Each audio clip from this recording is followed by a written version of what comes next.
The grimdark. If you've been dabbling in the world of miniatures and tabletop games for a while, you might have stumbled upon the phrase, inspired by the ever-so-catchy Warhammer 40,000 tagline, "In the grim darkness of the far future, there is only war."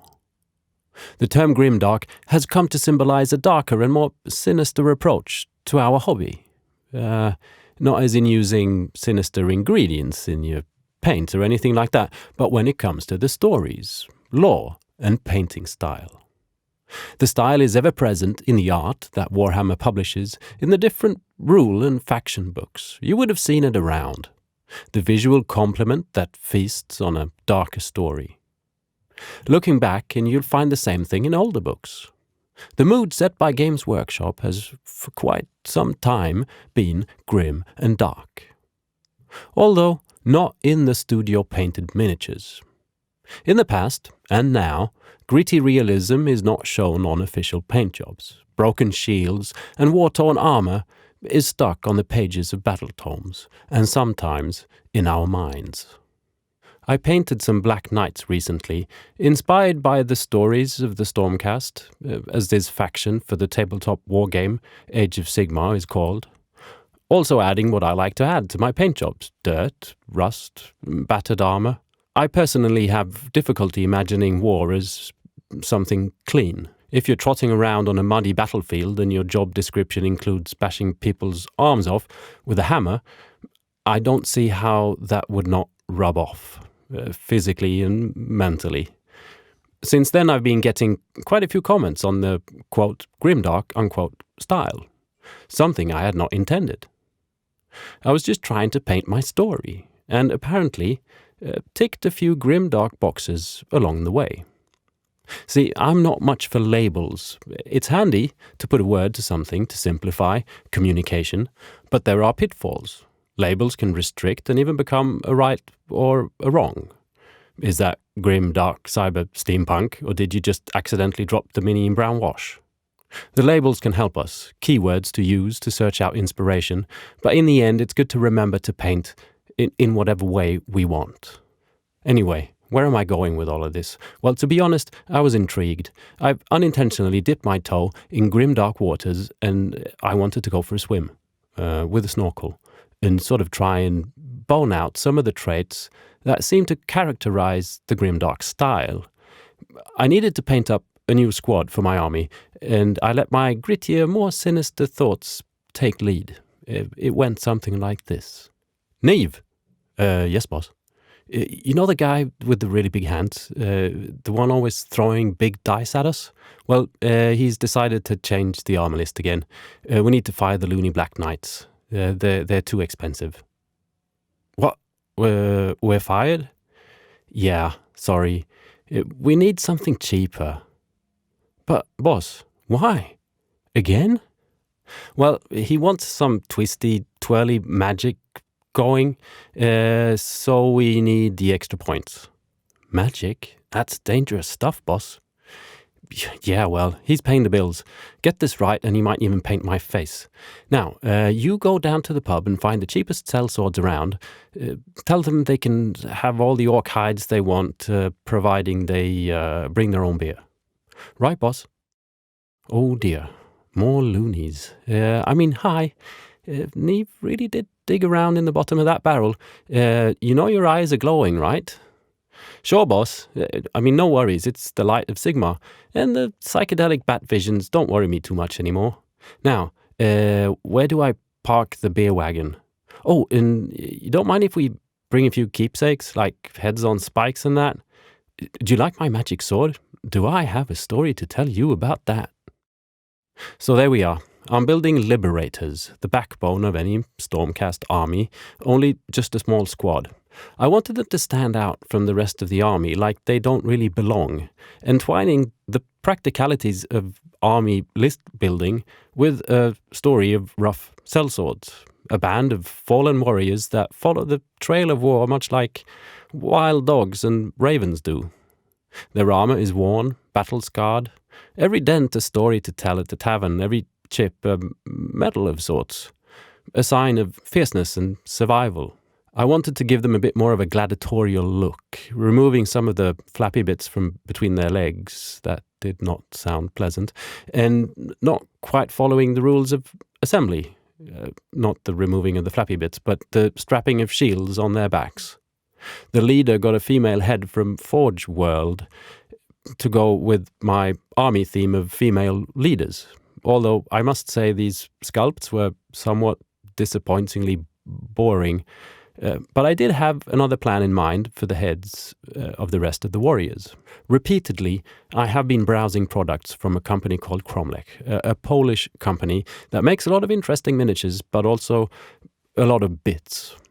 There is some fantasy in there, but mainly a wealth of stuff for future warfare. But now, finally, I had a reason to get some of their stuff to try out. My Grim head swaps. Might also have got some other things for future videos, but also, finally, and this is sidestepping, I know, a black cutting mat. I can't tell you how annoyed I have been at seeing that green background in all my videos, and now finally I can go for a darker, perhaps even grimmer, black. Anyway, kitbashing, or whatever you want to call it, is a common thing in grim, dark themed miniatures. Not a necessity, but a way to add to the sinister story, if one so wishes. After assembly, I painted on crackle paint onto the armor, here and there, adding texture and a feeling of neglect onto this once polished armor. After a Zenithal Prime, dusting white on top of a black base coat, it was time to paint. I'm going to be doing a lot of different things to these minis, partly because I want to, because it fits my story, but also as an opportunity to try different effects, both for me and in the end, for you. I wet blended the armor. It's my favorite way of working, but not a necessity. I do like the smudgy texture this brings, giving a sense of worn armor right off the bat. I'm using a base color and blending it with a warm skin tone for highlights, trying to follow the sense of light that the Zenithal Prime provides. My plan for the color scheme is a sort of two-tone, a mixture between a jester and knight heraldry kind of a thing. Using the same warm skin tone to highlight the base colors brings the two colors closer and closer together the more I highlight. After the wet blend, I go in and highlight with a sort of a stabbing motion, making the highlights serve not only as highlights but also scratches and texture. I start adding white to really brighten things up, and once more bringing the two colors closer to one another. In the end, finishing off with a pure white on both sides, both colors. I gave every warrior its individual two-tone style, highlighting in the same manner, even attempting a yellow, and in the end, painted the boss with a combination of all four colors. In a group, I really think they come across as a bunch of rogues. After painting most of the hoods and loin coverage with leathery, brown, clothy colors, I thought I'd make things simple and paint weapons and that kind of stuff using my black armor recipe, quote, unquote. But I got sidetracked. One major selling point with the grim dark is glowy stuff. A somber color scheme, but with something ethereal or energy-like to draw the eye. The glow of a plasma gun or a magic crystal. So I went in and did some kind of magic rippling through these warriors' swords. Maybe the loot from that tomb they once accidentally fell into when taking a shortcut home from the pub.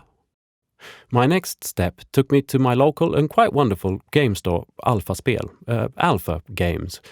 Besides getting some supplies for another video, I was also interested in what other people buy when embarking on the grim dark journey. This is the way of things. The style is established and there are favored products. In essence, it's about griming down a paint job, slapping on some grimdark, so to speak. I got the two most popular, Vallejo Streaking Grime and Vallejo Oiled Earth Wash. And two I was all the more interested in, two oil washes from Soilworks, Dark Mud and Dark Rust. What I'm going to try and achieve here is to tone down, darken, and discolor what I've been working on. One of the reasons why I went kind of bright with the original paint job. But also add streaks, dirt, and rust stains. I tried my way on a few minis, banished to the test painting levels of hell, but quickly got impatient and moved on to the main subjects at hand. The streaking grime is self-explanatory, although sometimes used to cover an entire mini and then wiped off in raised areas. I used it for streaks and stains, actually really doing a nice job of it. Not me, the streaking grime. The oiled earth wash I used more freely, sort of simulating dirt, mainly in the shadowy areas. The effect of this one really depends on the base colour, marvellous for the yellow, but sort of hardly visible on the red. I was eager to try the oil washes and decided not to varnish the mini before application. The thing with oil paints is that they quite often don't interfere with the acrylic layers underneath, and you get an extended working time to, with the help of white spirit, remove whatever you don't want and keep what you want. Apparently these oil washes don't quite work that way. The dark mud really grabbed onto my matte paint, and although I could rub some of it off, the highlighted parts, more got stuck than I would have wanted, resulting in a lot of original colour getting lost. The oil washes dried a lot more rapidly than I would have expected, and once dry, were not as dark in the recesses as I would have thought. So I made my own sinister little mixture, adding some purple oil paint to some of the dark mud oil wash, applying only in the most shaded spots. The dark rust worked wonders, automatically taking the shape of rust, and I just did not want to stop using it. Something I did notice with these oil washes, and I don't know if it's an intended effect or just the result of these bottles standing on a shelf for too long, but when really shaked well, mixing up the sediment at the bottom of the pot and applying generously, well, once dry, it leaves spots and stains, lovely stains, adding yet another layer and texture of grit that a normal wash would not have achieved. It was time to start finishing these minis off. Once the oil washes were dry, I went in to add a glow to the eyes. This is a thing that happened with Stormcast eventually. I've explained it in past videos, but whether correct or not, story-wise, it looks cool. Going from a bit of old washed-out rogues, the warrior take on a more sinister feel, going from someone you don't want to meet in a dark alley to someone you definitely shouldn't even be in the same part of town as. I take a long time to finishing things off, I know, and I never really work in straight lines, not as in painting straight lines, but as in going from A to Z instead of jumping around all the place. I jump around a lot, and painting the eyes made me think that oil wash really did darken things down. I went in with the white again, just to tickle up the highlights a bit, and then, I thought I was on the last step. Dirt stains, splattered onto the mini using liquid pigments. I have a favourite technique involving a straw to create splatter, only to find myself without a straw. So I used this secondary approach involving a toothpick, highlighting the splatter to get some depth and then moving on to regular dry pigments. I had gotten a bunch together with the other things from Chromeleg and kind of just used all of them in a dusty frenzy, mainly on the legs. Not mine, the miniatures. Dry pigments tend to lose a bit of vibrancy once secured in place with white spirit, so I usually do this process twice, once before the base is painted and once more after the base is painted. Feeling pretty much done, I went to the country house for Christmas holidays, only to find that all the polar bears had died out and snow seems to be a thing of the past. Getting my own taste of mud stains, doing grimdark things like trying to light a fire in pouring rain and having to eat wet sausages for lunch. Anyway, when finishing off the bases, I was still a bit dissatisfied with the loss of colour because of the oil wash. So I actually went in and just touched up, here and there, with the original paints. Just a few strokes to bring a little bit of that colour back. The grimdark is an idea that is different in every painter's mind. There is, of course, an established theme, but I'd not say it's a specific way of painting miniatures. I interpret it as a concept that rebels a bit against classical fantasy, the lines between good and bad blurred out and trampled into the dirt. Maybe it's a form of realism taken to the extreme, and sometimes grotesquely so. Regarding my experiment with the slapping on some grimdark, quote-unquote, effects, I don't know how different these warriors are in style to the ones they are replacing. Visually, we can travel pretty fast into the grimdark with effects like the ones I used, but a story tending towards the sinister in your head while you're painting or building can help a long way too. If I would do all this again and not rushed past my test phase, I would have varnished the minis before adding the oil washes. I do really like the oil washes, by the way, and look forward to finding more use for them, but I would have liked to be able to clean certain areas more properly. And I would have used the streaking grime and Vallejo wash after the oil wash, getting more of a variety in color among all the stains, instead of toning them all to the color of the oil wash. All of these effects are most visible on brighter surfaces. If you intend to give this a go, have that in mind. Even if you, like with this floaty dead kangaroo, start with something almost white, you will have no problem toning that down. Trying to get these stained effects on something dark, though, will be trickier. To end on less grimmer note, we finally got just a little bit of snow, and I got to go out and attempt to break my back on several occasions. I would like to thank everyone supporting me this past year, you subscribers, and especially my dear patient patrons. And finally, a bow to Dana Howell. Thank you, Dana.